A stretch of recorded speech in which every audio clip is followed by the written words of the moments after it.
हौसलों ने मंजिल से कहा, हौसलों ने मंजिल से कहा, तू कर ले अपने मन की, तू कर ले अपने मन की, मौका अपना भी आएगा, मौका अपना भी आएगा। हम क्या चीज़ है ये तुझे वक्त बताएगा, हम क्या चीज़ है ये तो तुझे वक्त बताएगा। इसी मोटिवेशनल कोट के साथ मैं मूलचंद प्रजापति आपका इस YouTube प्लेटफॉर्म मिशन उत्कर्ष पे आपका हार्दिक स्वागत, हार्दिक अभिनंदन करता हूँ।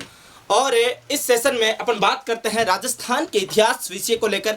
और राजस्थान के इतिहास विषय में अपना जो टॉपिक चल रहा था वो टॉपिक चल रहा है राजस्थान का प्राचीनतम इतिहास। और राजस्थान के इस प्राचीनतम इतिहास में अपन अभी पढ़ रहे हैं राजस्थान की जो प्राचीनतम इतिहास है या फिर राजस्थान का जो इतिहास है इसको जानने के प्रमुख स्रोत। राजस्थान के इतिहास को जानने के प्रमुख स्रोतों में अपना पहला टॉपिक चल रहा था राजस्थान के प्रमुख शिलालेख।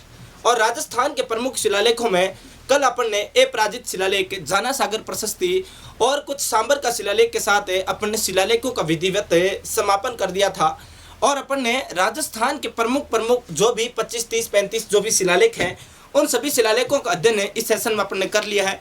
अगर आप इस क्लास से अभी जुड़े हो या आज पहली बार जुड़े हो तो पहले तो सबसे प्लीज़ एक रिक्वेस्ट है हमारी कि आप हमारे इस यूट्यूब चैनल मिशन उत्कर्ष को सबसे पहले सब्सक्राइब कर लें। और आप सब्सक्राइब करने के साथ साथ अगर आपको हमारा ये सेशन पसंद आए तो प्लीज़ लाइक कीजिएगा।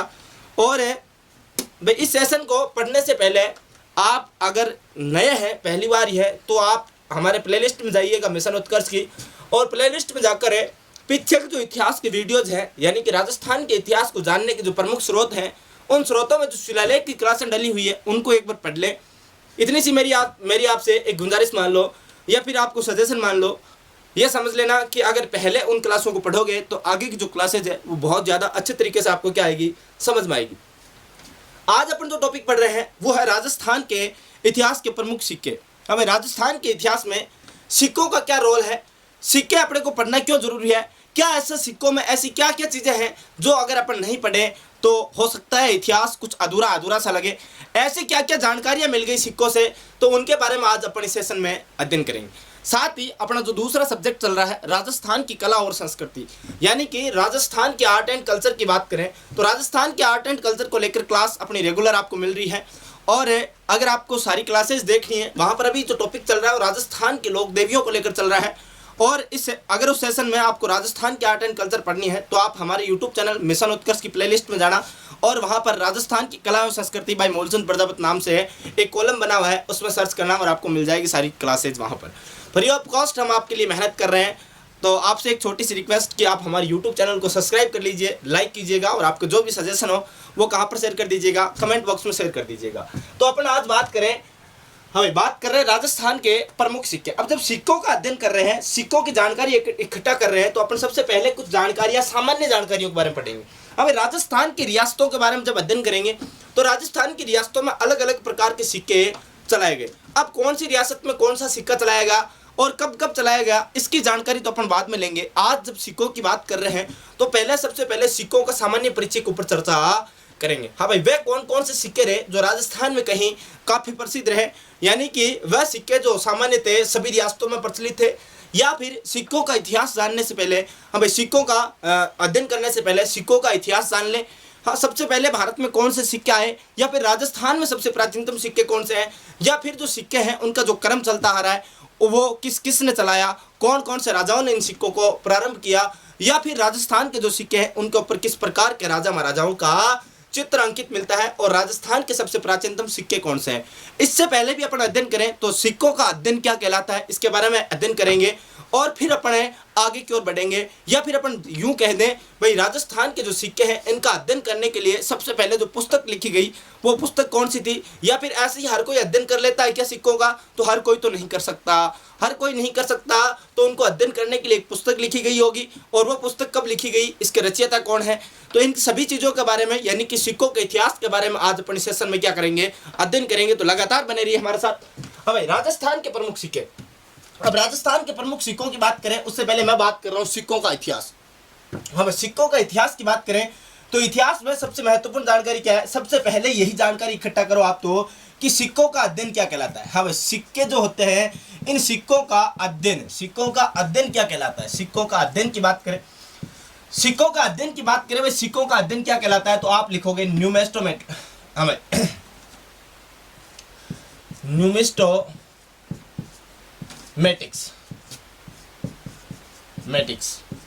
हमें सिक्कों का अध्ययन क्या कहलाता है, न्यूमेस्टोमेटिक्स। हमें न्यूमेस्टोमेटिक्स सिक्कों का क्या कहलाता है, अध्ययन कहलाता है। यहां तक तो बात हो गई। ये कुछ चीजें हैं भाई, ऐसी है नहीं, कोई ऐसी कोई बात नहीं कि भाई सिक्कों के जो इतिहास है या फिर जो फैक्ट होते हैं उनकी मैं कोई कहानी बता दूं और आप गोल के पी जाओ और कहानी जैसे जैसे आपको फिल्म की कहानी याद हो जाती है वैसे याद हो जाए, ऐसा कुछ नहीं है। ये राजस्थान का प्राचीनतम इतिहास है और ये खुद जानने के स्रोत है, तो इसके ऊपर कोई कहानी नहीं बना सकता। ये तो आपको डायरेक्ट फैक्ट है और फैक्टों को याद करना ही पड़ेगा। बिना याद किए आप एग्जाम में जो गोला काला करना होता है, हो सकता है वो गलत गोला काला करके आ जाओ और आपके -1/3 हो जाए। तो मैं कदापि ऐसा नहीं चाहूँगा, क्योंकि आप ज़्यादातर इतिहास का मतलब ही यही समझते हैं, राजा महाराजाओं का जो इतिहास है उनको पढ़ लो और राजवंश का जो इतिहास है उनको पढ़ने के बाद आप ऐसा समझते हो कि भाई इतिहास कहीं ना कहीं क्या हो गया, कंप्लीट हो गया। तो ऐसा नहीं है। आजकल जो एग्जाम्स का जो ट्रेंड है, उन एग्जाम्स के ट्रेंड में जो राजवंश का जो इतिहास है वहाँ से क्वेश्चन पुटअप तो होते हैं, लेकिन बहुत ही कम क्वेश्चन पुटअप होते हैं। आजकल यहीं से क्वेश्चन ज़्यादा पुटअप होते हैं। राजस्थान के प्राचीनतम इतिहास को लेकर या तो सभ्यताओं से क्वेश्चन पुटअप होता है या किसी न किसी शिलालेख को लेकर क्वेश्चन पुटअप होता है। तो यहाँ सिक्कों से लेकर कोई ना कोई क्वेश्चन पुटअप होता है। तो इन क्वेश्चनों के ऊपर अपन चर्चा करेंगे। हाँ, सिक्कों का अध्ययन न्यूमेस्टोमेटिक्स कहा जाता है। तो अपन बात कर ले भाई, न्यूमेस्टोमेटिक्स की बात हो गई, तो सिक्कों के लिए हमें राजस्थान के जो सिक्के हैं इनको अध्ययन करने के लिए पुस्तक की बात करें। हाँ भाई, राजस्थान के सिक्कों के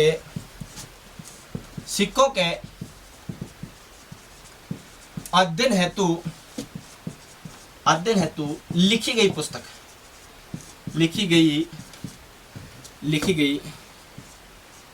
पुस्तक, हमें क्या कहलाती है, पुस्तक। सिक्कों के अध्ययन हेतु लिखी गई पुस्तक। अब ऐसा है कि भाई किसी न किसी चीज़ के लिए, जैसे आप अभी हिस्ट्री का अध्ययन कर रहे हैं, तो ऐसा नहीं है कि आप केवल वीडियो क्लास को देख रहे हो, कहीं ऑफलाइन का जो कोई मैटर है या कोई पुस्तक आप पढ़ ही नहीं रहे हो, ऐसा तो कदापि हो ही नहीं सकता। अगर मान लो फिर भी अगर आप ऑफलाइन की कोई किताब नहीं भी पढ़ रहे हो, तो आप पढ़ तो रहे हो, जानकारी इकट्ठा तो कर रहे हो, आप सीख तो रहे हो कि इतिहास को कैसे पढ़ना चाहिए, इतिहास में क्या क्या चीज़ें होती है, आप सीख तो रहे हो। ऐसा ही अगर सिक्कों का अध्ययन के बारे में बात करें, तो सिक्कों का अध्ययन के लिए भी अपने को पहले कहीं ना कहीं जानकारी इकट्ठा करनी पड़ेगी और उनका अध्ययन कैसे किया जाता है वो इस पुस्तक में बताया गया है। तो पुस्तक का नाम क्या है, पुस्तक का नाम है द करेंसीज ऑफ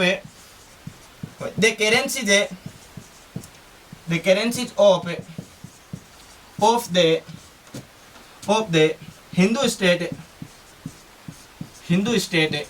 राजपुताना। हाँ भाई, ये पुस्तक है। अब बात करें भाई, ये जो पुस्तक है the currencies of the Hindu state Rajputana, इस पुस्तक की बात करें, इस पुस्तक की रचना कब की गई। हाँ भाई, रचना कब की गई, रचना कब की गई, 1853 ईस्वी में। हाँ भाई, कब की गई, 1853 ईस्वी में इस पुस्तक की रचना की गई। और बात करें भाई, इस पुस्तक के रचनाकार कौन है, यानी कि इस पुस्तक को लिखने वाला कौन है, तो रचनाकार की बात करें तो रचनाकार है केब। हाँ भाई, आपने नाम सुना होगा। राजस्थान के इतिहास के जो सिक्के हैं इनकी जानकारी देने वाला प्रथम व्यक्ति कौन है, तो वो व्यक्ति है कौन है, केब। अब अपन बात करें, एक और महत्वपूर्ण फैक्ट यहाँ पर पढ़ लेते हैं, उसके बाद अपन आगे की और जानकारी इकट्ठा करेंगे। हमें क्या कि राजस्थान के प्राचीनतम सिक्के, राजस्थान के सबसे प्राचीनतम सिक्के, सबसे प्राचीन सिक्के राजस्थान के सबसे प्राचीन सिक्के कौन से हैं, तो वो सिक्के हैं पंचमार्क है। हाँ भाई, कौन से सिक्के, पंचमार्क सिक्के, या फिर आप इन्हीं को ही कह सकते हो क्या, आहत सिक्के, या फिर आप इन्हीं को ही कह सकते हो क्या, मार्क्ड सिक्के, यानी कि जिनके ऊपर मार्क किया गया हो, कोई न कोई आकृति अंकित हो। कौन से सिक्के, पंचमार्क सिक्के। यहाँ तक आपने बात कर ली राजस्थान के प्रमुख सिक्के, या फिर आप इसी को यही कह सकते हो मुद्रा शास्त्र। राजस्थान का मुद्रा शास्त्र का क्या कर रहे हैं, अपना अध्ययन कर रहे हैं। तो पहले आप इतना सा स्क्रीनशॉट ले लीजिए। हाँ तो दोस्तों, ले लिया होगा स्क्रीनशॉट। अपन बात कर रहे थे राजस्थान के प्रमुख सिक्कों की, और राजस्थान के प्रमुख सिक्कों में अपन ने बात कर लिया सिक्कों का अध्ययन न्यूमेस्टोमेटिक्स है, या फिर आपको कहीं पर ये नाम ये ऐसा मिल सकता है भाई, न्यूमिसमेटिक्स। दोनों ही नाम सही है, कोई गलत नहीं है। न्यूमिसमेटिक्स कह दो चाहे न्यूमेस्टोमेटिक्स कह दो, बात क्या है, एक ही है। अलग अलग पुस्तकों में अलग अलग नाम आपको लिखा हुआ मिल सकता है। फिर अपन ने बात की राजस्थान के सिक्कों का अध्ययन हेतु लिखी गई जो पुस्तक है वो the currencies of the Hindu state of Rajputana, पुस्तक का नाम है। रचना है वो 1853 अरे 1853 नहीं, सॉरी 1893 कर लेना, ठीक है। हाँ भाई 1893 ईस्वी में रचना की गई। इस पुस्तक की रचनाकार है के बे। और बात करें राजस्थान के सबसे जो प्राचीन सिक्के हैं वो कौन से, पंचमारक या आहत सिक्के, या फिर जिन्हीं को अपन क्या कहते हैं, मार्कड सिक्के कहते हैं। तो अब अपन बात करते हैं जो पंचमारक जो सिक्के हैं इनके बारे में बात करते हैं। भाई कैसे सिक्के हैं, पंचमारक है, क्या विशेष है, क्यों इनका नाम पंचमारक रखा गया, ऐसा क्या खास बात है इनमें कि इनको पंचमारक सिक्के कहा जाता है। और राजस्थान के सबसे प्राचीन सिक्के हैं और इन्हीं को ही आहत सिक्के कहा जाता है। तो इन्हीं को आहत सिक्के क्यों कहा जाता है, क्या ऐसा रीजन रहा कि इनको आहत सिक्के कहा जाता है। या फिर और अपन बात करें भाई इन्हीं सिक्कों को जो कहां से राजस्थान में सर्वाधिक प्राप्त हुए हैं उनकी भी बातें करते हैं। तो अपन बात कर लेते हैं कौन सी सिक्कों की, पंचमारक सिक्कों की बात कर लेते हैं भाई। हाँ भाई सिक्कों की बात कर रहे हैं, कौन सो की, पंचमारक। हाँ पंचमारक, पंचमारक यानी कि 5 प्रकार के क्या मार्क, मार्क यानी क्या 5 आकृतियां अंकित। हाँ भाई क्या इन सिक्कों पर क्या है, 5 आकृतियां अंकित है साहब, क्या है 5 आकृतियां अंकित है। यानी कि इन सिक्कों के ऊपर केवल आकृतियां अंकित है, कोई लेख नहीं लिखा गया है, न ही किसी प्रकार का किसी प्रकार का कोई राजा का नाम वगैरह नहीं उल्लेखित मिलता। अरे नाम तो मिलता है, सॉरी, किसी राजा की जो प्रशंसा है वो नहीं मिलती। या फिर आप कह सकते हो इन सिक्कों के ऊपर किसी प्रकार का कोई लेख लिखा हुआ नहीं पाया गया है। तो खास बात क्या रही, खास बात ये, हाँ भाई खास बात ये मिली कि इन सिक्कों के ऊपर 5 प्रकार की आकृतियां, हाँ राजा का नाम भी नहीं है, वो एक स्पेशल नाम है 3 मैन, उसके बारे में अपन चर्चा करेंगे, लेकिन किसी राजा का नाम स्पेशल है नहीं है। अब 5 आकृतियां हैं, 5 आकृतियां कौन कौन सी, नंबर 1 मछली जल की रानी है। अब भाई कौन सी रानी, जल की रानी, और जल की रानी तो कौन है, मछली। नंबर 2 की बात करें, वर्षभ की आकृति अंकित है, वर्षभ यानी कि बेल जिसको अपन कहते हैं वही बेल वर्षभ कहलाता है। नंबर 3 एलिफेंट, और एलिफेंट बोले तो क्या रे, हाथी साहब। और नंबर 4 पे जो आकृति अंकित है वो है ट्री, ट्री यानी कि पेड़, यानी कि आप कह सकते हो वृक्ष की आकृति अंकित है, वृक्ष या पेड़ बात क्या है एक ही है। नंबर 5 यानी कि यहाँ पर अर्ध चंदा बना हुआ है, हाँ भाई अर्ध चंद्राकार आकृति बनी हुई होती है। नंबर 5 हो गया अर्ध चंद्राकार आकृति, यानी कि कुल मिलाकर इन सिक्कों के ऊपर आकृतियां कितने प्रकार की, तो आकृतियां होती है 5 प्रकार की। नंबर 1 तो मछली होती है, तो नंबर 2 वर्षभ यानी कि बेल होता है, नंबर 3 पे हाथी होता है, तो नंबर 4 पे क्या होता है, पेड़ होता है, और नंबर 5 पे होती है अर्ध चंद्राकार आकृति, यानी जो चांद होता है, चांद की आधा चांद जो बना होता है उस प्रकार की आकृति बनी होती है। लेख किसी भी प्रकार का लिखा हुआ नहीं कहा गया। ये जो पंचमारक सिक्के हैं ये राजस्थान के सबसे प्राचीनतम सिक्के रे, राजस्थान के सबसे प्राचीन सिक्के, राजस्थान के सबसे क्या प्राचीन सिक्के हैं। चलो ठीक है, यहां तक मान लिया गुरुजी राजस्थान की सबसे प्राचीन सिक्के। आप तो ये बताओ भारत के सबसे प्राचीन सिक्के कौन से हैं, तो यही भारत के प्राचीन सिक्के, यानी कि भारत है तो राजस्थान है, इसीलिए अपन कह सकते हैं पंचमारक सिक्के ही क्या है, भारत के सबसे प्राचीन सिक्के। हाँ भारत के ही क्या है रे, सबसे प्राचीन सिक्के, सबसे प्राचीन सिक्के। हाँ भाई राजस्थान के और भारत के दोनों के सबसे प्राचीन सिक्के कौन से, तो ये प्राचीन सिक्के कौन है भाई, ये है पंचमारक सिक्के। अब अपन बात करें इन सिक्कों को आहत सिक्का कहा जाता है। क्या कहा जाता है, आहत सिक्का। आहत यानी होता है, आहत का मतलब होता है चोट पहुंचाना। आहत का मतलब क्या होता है, किसी को चोट पहुंचाना, किसी को चोट पहुंचाने का मतलब होता है आहत। और इसलिए इन सिक्कों को चोट लगा लगा कर तैयार किया जाता, इसलिए इन सिक्कों को किस नाम से जाना गया, आहत के नाम से। तो इनको आहत नाम सबसे पहले किसने दिया, तो 1835 की बात करते हैं। अब बात 1835 ईस्वी में जेम्स प्रिंसेप ने, हाँ भाई किसने, जेम्स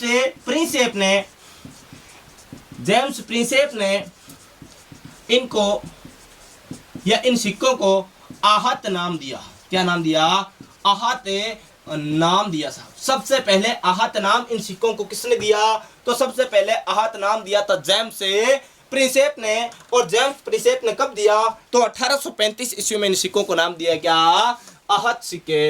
इन्हीं पंचमारक सिक्कों को आहत कहा जाता है, तो इन्हीं को ही मार्क या आकृति युक्त सिक्के कहा जा सकता है। चलो ठीक है, यहाँ तक एक बार स्क्रीनशॉट ले लिया होगा स्क्रीनशॉट, हाँ भाई कंप्लीटली स्क्रीनशॉट ले लिया होगा। अब अपन बात करें ये जो पंचमारक सिक्के हैं ये सर्वाधिक मिले कहाँ से, हाँ भाई ये जो सिक्के हैं ये राजस्थान में सर्वाधिक कहाँ से प्राप्त होते हैं, प्राप्त होते हैं तो कितनी कितनी मात्रा में प्राप्त होते हैं गुरुजी?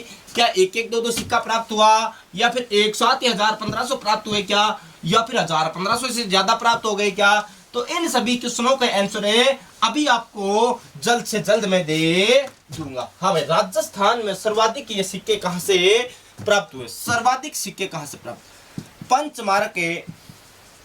पंचमारक सिक्के राजस्थान से प्राप्त, राजस्थान से प्राप्त तो कहां से हुए? प्राप्त तो सर्वाधिक कहां से हुए? तो सर्वाधिक नंबर 1 की बात करूं तो सर्वाधिक 1 नंबर पे एक स्थान पड़ता है रेड। हमें रेड, और रेड की तो बात करूं ये क्षेत्र पड़ता है रे कहां? टोंक में। और टोंक में तो पड़ता है, ठीक है, यहाँ से सिक्के प्राप्त होते हैं 3075 सिक्के। अरे कितने सिक्के प्राप्त हुए? 3075 सिक्के प्राप्त होते हैं, और यहीं से राजस्थान के सर्वाधिक सिक्के प्राप्त। हाँ भाई, क्या कह सकते हो? सर्वाधिक पंचमारक सिक्के प्राप्त, सर्वाधिक सिक्के प्राप्त भाई। हाँ भाई, सर्वाधिक सिक्के प्राप्त। नंबर 2 स्थान है जहां से सिक्के प्राप्त होते हैं और बहुत अधिक मात्रा में प्राप्त होते हैं, तो वो स्थान है गुरारा क्षेत्र। हाँ भाई, क्या नाम है? गुरारा क्षेत्र या गुरेरा क्षेत्र है। हाँ भाई, ये जो क्षेत्र है ये पड़ता है सीकर में। राजस्थान का जिला लगता है सीकर है, राज्य लगता है राजस्थान साहब। और गुरारा सीकर से सिक्के प्राप्त होते हैं 2744 सिक्के। अभी कितने? 2744 सिक्के प्राप्त होते हैं, और ये जो है ये राजस्थान के दूसरे नंबर के सिक्के हैं। यानी कि सर्वाधिक दूसरे नंबर पर जो सिक्के प्राप्त हुए वो कहां से प्राप्त हुए? तो वो गुरारा क्षेत्र सीकर से प्राप्त होते हैं। और बात करें तो यहाँ से जो सिक्के प्राप्त हुए इनमें से 61 सिक्कों पर 3 मेन नाम अंकित है भाई। 61 सिक्कों पर 3 मेन शब्द अंकित है। 3 मेन शब्द अंकित है सर। हाँ भाई, ये सिक्के लेख युक्त सिक्के नहीं है, लेकिन एक वर्ड अंकित मिलता है। वो भी राजस्थान के कितने सिक्के प्राप्त हुए? 61 सिक्के। और 61 सिक्के कहां से प्राप्त हुए? तो गुरारा क्षेत्र सीकर से। और इन सिक्कों के ऊपर एक नाम लिखा गया है, वो नाम क्या लिखा गया है? नाम लिखा गया 3 मेन। हाँ भाई, क्या नाम लिखा गया? 3 मेन। अब अपन बात करेंगे भाई भारत के संदर्भ में कुछ चीजें बात करेंगे, तो पहले आप इस चीज का स्क्रीनशॉट ले लीजिए। हाँ, तो ले लिया होगा स्क्रीनशॉट। अब अपन जो कुछ चीजें हैं वो भारत के संदर्भ में बात कर लेते हैं साहब। हाँ भाई, भारत में कुछ जो सिक्के हैं वो सबसे पहले कब चलाए, वे किसने चलाए? हाँ भाई, किसने चलाए? कौन से राजवंश के कार्यकाल में भारत में सिक्के चलाए गए? जैसे सोने की सिक्कों की बात करूं, शीशे की सिक्कों की बात करूं, चांदी के सिक्कों की बात करूं।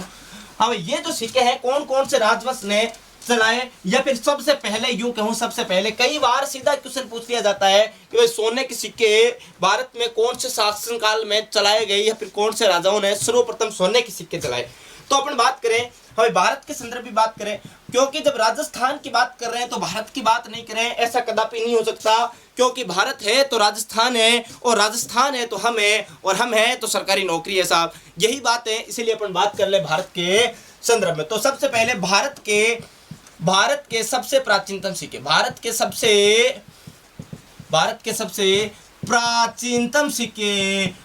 सबसे प्राचीनतम सिक्के तो कौन से रे?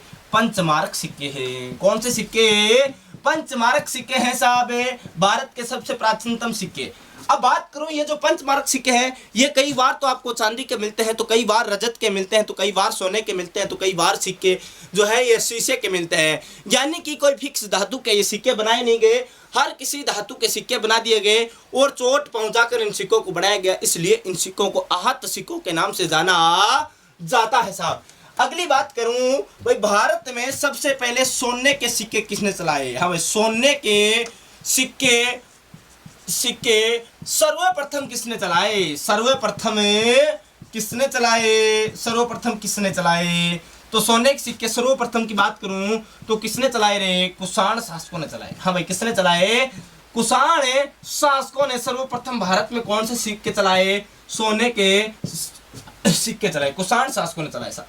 हाँ भाई, बात कर ली भाई भारत में सोने के सिक्के सबसे पहले किसने चलाए? तो कुषाणों ने चलाए। इसी प्रकार मैं आपसे पूछ लूं, भारत में जो सबसे पहले है वो आपसे पूछ लूं, शीशे के सिक्के किसने चलाए, या फिर चांदी के सिक्के किसने चलाए, या फिर आपसे पूछ लूं भाई इसी प्रकार जो है लेख युक्त सिक्के सबसे पहले किसने चलाए, रुपया सबसे पहले भारत में किसने चलाया। इन सभी चीजों की बात करें तो अपन बात करते हैं भाई सबसे पहले जो सोने के सिक्के वो चलाया किसने? कुषाण शासकों ने। अगली बात करूं, कुषाण शासकों की बात होगी, मैं पूछ लूं आपसे शीशे के सिक्के सबसे पहले किसने चलाए?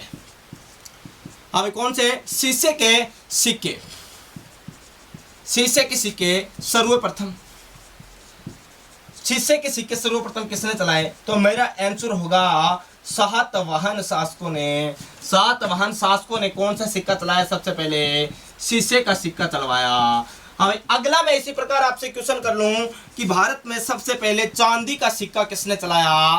तो चांदी के सिक्के सर्वप्रथम किसने चलाए साहब? सर्वप्रथम किसने चलाए? तो मेरा आंसर होगा इसमें क्या होगा? एक नाम तो है शक, दूसरा है अब सीथियन। शक व सीथियनों ने, शक व सीथियन, शक व सीथियन शासकों ने। हाँ भाई, किसने चलाए चांदी के सिक्के? तो किसने? शक व सीथियन शासकों ने सबसे पहले चांदी के सिक्के चलाए। तो सोने के कुषाण शासकों ने चलाए। तो शीशे के सिक्के सातवाहन शासकों ने चलवाए। तो आपसे पूछ लूं मुहर युक्त या फिर आपसे यूं कहूं लेख युक्त सिक्के। अब सबसे पहले लेख युक्त सिक्के सर्वप्रथम किसने चलाए? लेख युक्त सर्वप्रथम सिक्के किसने चलाए रे? तो वो कौन है सिक्के सर्वप्रथम? तो ये जो सिक्के चलाने वाले व्यक्ति थे ये थे यूनानी। अब कौन थे रे? ये थे यूनानी। इसी प्रकार मैं आपसे पूछ लूं कि सबसे पहले रुपया किसने चलाया? हाँ भाई, रुपया सबसे पहले या सर्वप्रथम किसने चलवाया? रुपया सर्वप्रथम तो बात करें तो मेरा आंसर होगा शेरशाह सूरी। हाँ भाई, कौन रे? शेरशाह। और शेरशाह तो कौन सा री रे? ये सूरी है साहब, शेरशाह सूरी है। अगली बात करूं, आपने नाम देखा होगा इस प्रकार का एक चित्र देखा होगा आर बना हुआ। अरे जैसे पीछे अपन देखते थे जो 1 रुपए का सिक्का होता था उसके ऊपर रुपए नाम लिखा होता था, या फिर 2 ऐसे चित्र बने होते थे, यानी बाजरा के या फिर आप कह सकते हो गेहूं के, कुछ नाड़ी ऐसी बनी होती थी। इसी प्रकार वर्तमान के जो सिक्के आते हैं उसके ऊपर कुछ इस प्रकार का आर या रे फिर मंडा होता है। ये जो रे है ये वर्ड किसने दिया? रुपयों में ये जो चिन्ह है ये किसने दिया? तो आप कह सकते हो रे का अंकन। हाँ भाई, रे का अंकन सर्वप्रथम किसने किया? रे का अंकन सर्वप्रथम किसने किया? तो सर्वप्रथम की बात करें तो ये एक व्यक्ति था, आईआईटी का छात्र था। और आईआईटी छात्र का नाम क्या था? डी उदय कुमार। हाँ भाई, क्या नाम था? डी उदय कुमार। डी उदय कुमार ने सबसे पहले ये जो रे वर्ड जो है सिक्का, जो रुपए का जो साइन है, इस साइन को सबसे पहले दिया। यानी कि आपके सामने मैंने बहुत सारी चीजें डिस्क्राइब कर दी है। बहुत बार एग्जामों में सीधा क्वेश्चन आ जाता है कि भारत में सबसे पहले सोने के सिक्के चलाने वाला शासनकाल कौन सा था? तो आपका होगा उत्तर कुषाण शासक। उसी प्रकार आपसे पूछ लो भाई शीशे के सिक्के चलाने वाले कौन थे? तो आपका आंसर होगा शीशे यानी कि सातवाहन। चांदी की बात करूं तो आप कहोगे सर शक या सीथियन। आपसे पूछ लो इसी प्रकार लेख युक्त है तो आप कहोगे यूनानी शासक है। रुपये की बात करूंगा तो शेरशाह सूरी आपका आंसर होगा। वही आपसे बात करूं भाई जो रे अंकन है ये किसने किया? तो डी उदय कुमार आपका क्या होना चाहिए?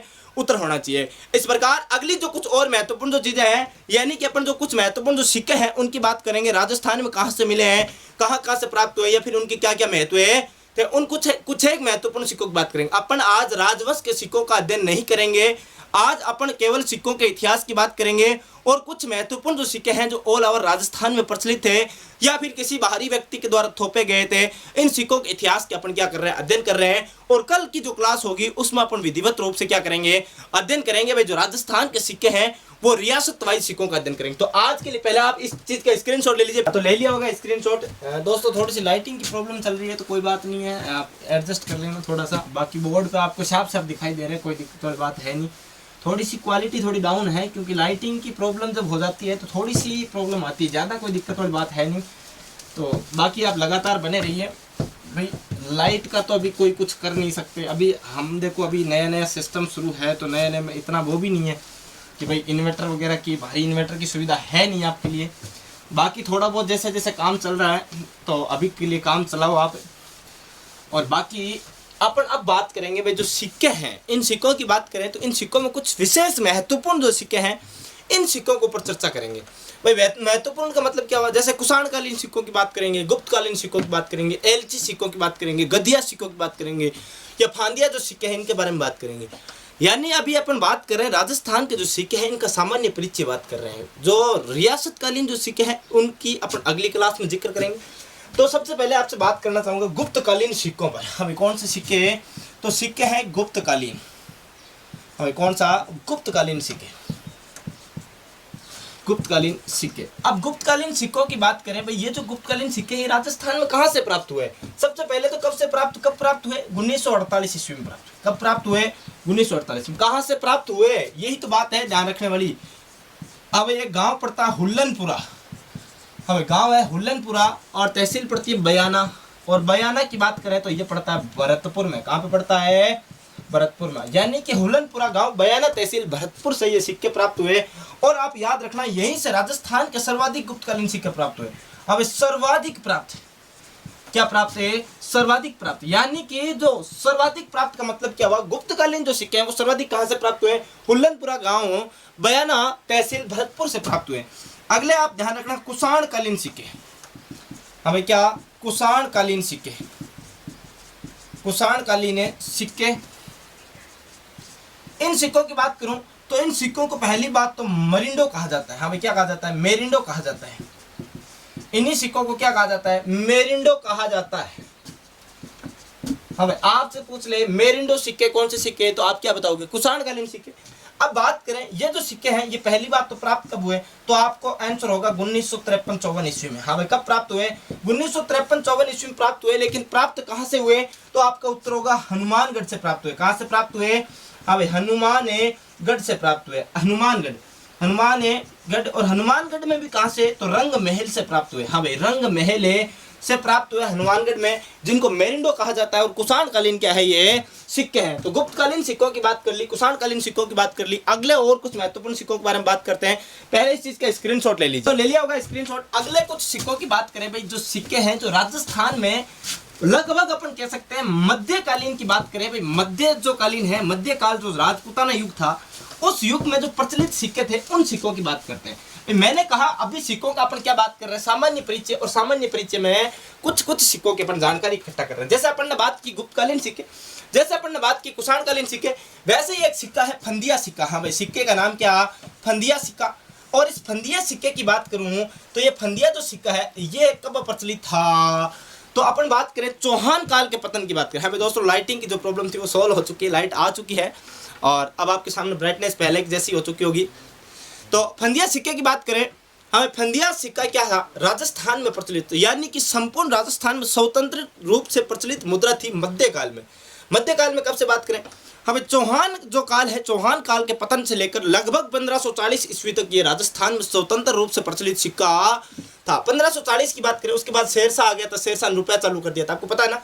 हाँ, तो यानी कि राजस्थान स्वतंत्र रूप से प्रचलित। अब चौहान काल के पतन की बात करूं, यानी कि पृथ्वीराज जो चौहान था उसके जो मृत्यु के बाद, या पृथ्वीराज चौहान की जैसे अपन बात करते हैं तराइन के सेकंड युद्ध में देहांत हो जाता है, उसके बाद चौहान वंश का अंतिम मान लिया जाता है या भारत में समापन मान लिया जाता है। यानी कि अंतिम हिंदू सम्राट पृथ्वीराज चौहान को ही कहा जाता है, उसका समापन मान लिया जाता है। लेकिन ऐसा नहीं है कि बिल्कुल समाप्त हो गया, यानी कि जैसे रणथंभौर में भी था, जालौर में भी था, ये चौहान यहाँ पर राज तो कर रहे थे, लेकिन मुख्य रूप से यहाँ पर चौहानों का क्या हो जाता है? पतन हो जाता है।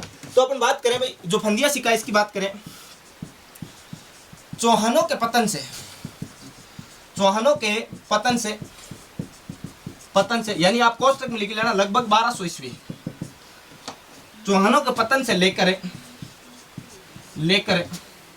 1540 ईस्वी तक, 40 ईस्वी तक संपूर्ण राजस्थान में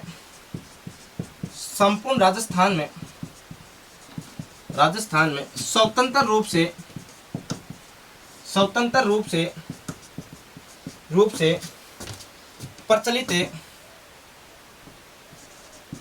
प्रचलित सिक्का। हाँ भाई, सिक्का कौन सा? फंदिया सिक्का। और राजस्थान में स्वतंत्र रूप से प्रचलित यानी मध्यकाल में 1200 से लेकर 1540 की मध्य की बात कर रहे हैं। इस समय यहाँ पर सिक्का चला था। अगला एक सिक्का एलची सिक्का। हमें कौन सा सिक्का? एलची सिक्का। इस सिक्के की बात करूं तो ये जो सिक्का था ये मुगल बादशाह अकबर ने चलाया। और कहां पर चलाया? मेवाड़ में चलाया सर।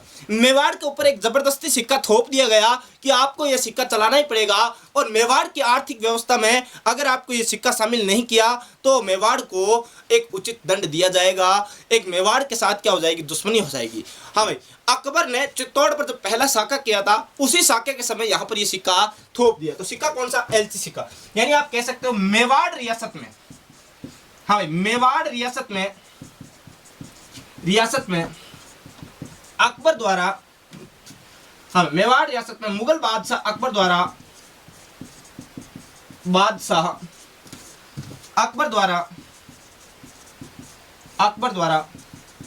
चलाया गया सिक्का। हाँ भाई, एलची सिक्के की बात होगी, फांदिया सिक्के की बात होगी। एक बार स्क्रीनशॉट ले लो फिर। हाँ, तो ले लिया होगा स्क्रीनशॉट। आगे बढ़ते हैं, कुछ और सिक्कों की बात करें। जैसे अपन सिक्के की बात करेंगे, पारुत धर्मो सिक्को जो है उसके बारे में बात करेंगे, पारुत धर्मो सिक्का।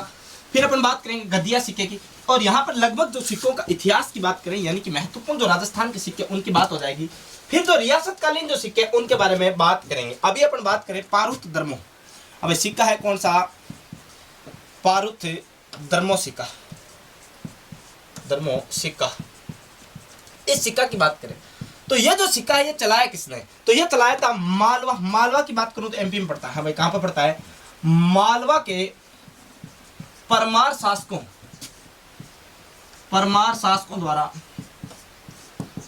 द्वारा प्रचलित सिक्का।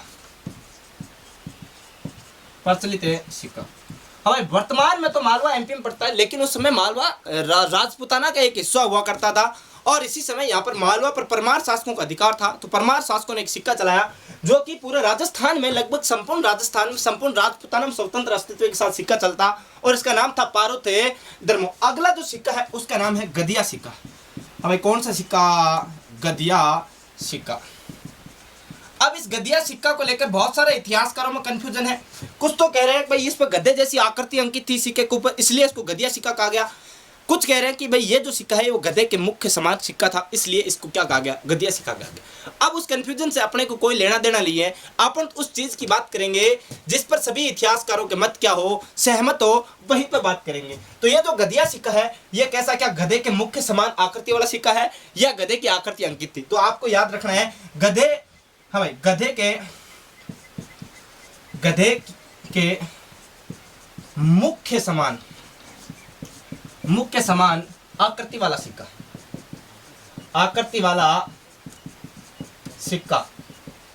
हाँ भाई, गधे के मुख की आकृति वाला सिक्का क्या कहलाया? गदिया सिक्का कहलाया। लेकिन इसकी जानकारी कहां से मिलती है कि भाई ये गधे के मुख के समान है? आपने गुरुजी ऐसे कैसे कह दिया? बहुत सारे इतिहासकारों में तो विवाद है कि सिक्के के ऊपर गधे की आकृति अंकित थी या फिर गधे के मुख के जैसा था। आपने ऐसा कैसे, कौन से प्रमाण के साथ कहा कि गधे के मुख के समान ये सिक्का था, इसकी आकृति गधे के मुख के समान थी? ऐसा कैसे कहा? तो इसका जो है उल्लेख मिलता है वो मिलता है गद्यपर्ण लेख में। हाँ भाई, कहां पर है? गद्यपर्ण लेख में उल्लेख। अभी गद्यपर्ण लेख में उल्लेख मिलता है कि ये जो सिक्का है ये गधे के मुख के समान आकृति वाला सिक्का था। अब ये जो गद्यपर्ण लेख है इसकी रचना किसने की? तो इसके रचनाकार कौन थे रे? रचनाकार थे P.L. गुप्त। हाँ भाई, कौन थे? P.L. गुप्त इसके क्या थे? रचनाकार थे साहब। P.L. गुप्त ने इसकी क्या की? रचना की। यहां तक तो बात ठीक है। अब अगर बात करूं ये जो गदिया सिक्का है राजस्थान में कहां से प्राप्त हुआ? अब राजस्थान में प्राप्त है तो प्राप्त की बात करूं 3 स्थानों से प्राप्त हुआ। हाँ भाई, कहां से प्राप्त की बात कर रहा हूं? राजस्थान की बात कर रहा हूं, स्पेशली राजस्थान में प्राप्त। हाँ भाई, राजस्थान में ये सिक्का कितने स्थानों से प्राप्त हुआ? तो 3 स्थानों से। कौन कौन से स्थान? नंबर 1 स्थान बात करूं तो वो स्थान पड़ता है जालोर। हाँ भाई, जालोर की बात करूं, जालोर उसमें मारवाड़ का दिन था। कहां पर था? मारवाड़। नंबर 2 की बात करूं तो ये सिक्का प्राप्त हुआ भीलवाड़ा से। हाँ भाई, कहां से प्राप्त हुआ? भीलवाड़ा से। और भीलवाड़ा तो उस समय किसका दिन था रे? भीलवाड़ा था उस समय मेवाड़ का दिन। नंबर 3 की बात करूं ये सिक्का प्राप्त हुआ विराटनगर से। हाँ भाई, कौन से नगर से? विराटनगर से। और विराटनगर की बात करूं तो विराटनगर उस समय जयपुर का दिन हुआ करता था। विराट की सभ्यता विराटनगर से प्राप्त होती है, वहीं से सिक्का प्राप्त होता है। कौन सा सिक्का? गदिया सिक्का। राजस्थान में इस सिक्के के 3 जगह उल्लेख, जालोर की बात करी, भीलवाड़ा की बात की और कहां से? विराटनगर से बात की। यहां तक एक बार स्क्रीनशॉट ले लीजिए। यहां लगभग जो राजस्थान में, संपूर्ण राजस्थान में जो प्रचलित सिक्के थे उनका इतिहास कंप्लीट होता है। अब अपन कल की क्लास में बात करेंगे राजपूताना में जो मिले हैं, जो प्रमुख रियासतों में जो सिक्के मिले हैं, राजपूताना के जो अलग अलग रियासतों के अलग अलग जो सिक्के थे, जैसे जाटशाही, मोहम्मद शाही है, ये जो अपन बात करेंगे, जितने भी जो सिक्के हैं उनकी बात करेंगे अपन नेक्स्ट एपिसोड में। इससे पहले अपन एक चीज की और जानकारी इसमें लेंगे, बट टकसाल, आपने नाम सुना होगा टकसाल। ये टकसाल क्या होती है, क्या होता है इस टकसाल में, तो उसकी जानकारी लेंगे। पहले आप इसका एक स्क्रीनशॉट ले लिया होगा स्क्रीनशॉट। अब अपन बात करते हैं टकसाल। टकसाल होती ही क्या है? अब टकसाल क्या होती है आप सब सोच लो, तब तक मैं ये मिटा देता हूं, फिर आपके सामने बात करता हूं टकसाल क्या होती है। अरे सबको पता होना चाहिए मेरे हिसाब से। अगर कोई राजस्थान का इतिहास पढ़ रहा है, राजस्थान के इतिहास में भी जो राजस्थान के इतिहास की जानकारी के स्रोत सिक्के पढ़ रहा है और उसको ये प्राप्त न हो कि सर टकसाल क्या होती है, तो क्या इतिहास पढ़ना सही बात है क्या रे? तो फिर तो बहुत गलत बात है। अब टकसाल क्या होती है? टकसाल वह स्थान होता है जहां पर सिक्कों की क्या होती है, ढलाई होती है। अरे आप सिक्के देखते हो, 5 रुपए का सिक्का अलग प्रकार का होता है, तो 2 का सिक्का अलग प्रकार का, वहीं 1 का सिक्का अलग का, तो 10 का सिक्का अलग प्रकार का होता है। इसी प्रकार जो अलग अलग राजपुताना में जो सिक्के थे वो सिक्के भी अलग अलग प्रकार के होंगे। उन सिक्कों की जो आकृति है वो कहाँ पर दी जाती है, टकसाल में। यानी कि सिक्कों की ढलाई कहाँ पर होती है, टकसाल में होती है। यानी कि सिक्कों के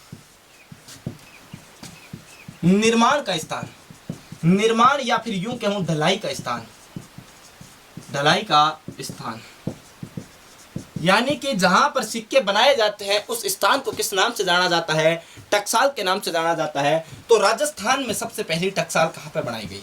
हाँ,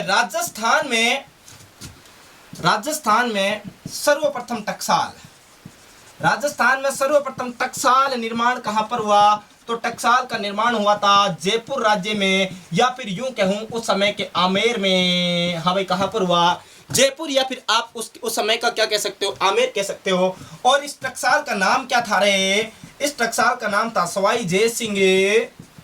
हाँ, क्या नाम था? सवाई जय सिंह श्रीधम टकसाल। क्या नाम था? श्रीधम टकसाल। हाँ भाई, सवाई जय सिंह श्रीधम टकसाल है। कौन से टकसाल का नाम था? जो कि राजपुताना में प्रथम टकसाल स्थापित हुई, जयपुर या आमेर राज्य में स्थापित हुई। अब बात करूं भाई, ये जो टकसाल थी, इन टकसालों में जब सिक्के निर्माण होते हैं तो राजपुताना में उस समय मुगल बाहुल्य यानी मुगलों का क्या था, दबदबा था।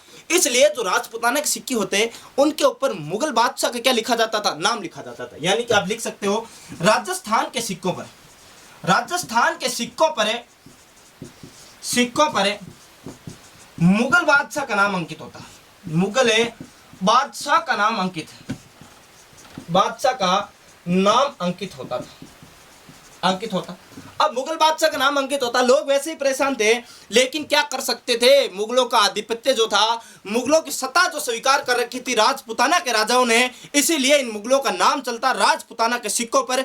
तो क्या ये सही था? लेकिन सही तो नहीं था। लेकिन अब मुगलों का आधिपत्य खत्म हो गया, लेकिन अब अंग्रेजों का बाहुल्य बढ़ गया है। तो अपन बात करें, क्या मुगलों का ही नाम चलता रहा क्या जीवन भर है? तो नहीं।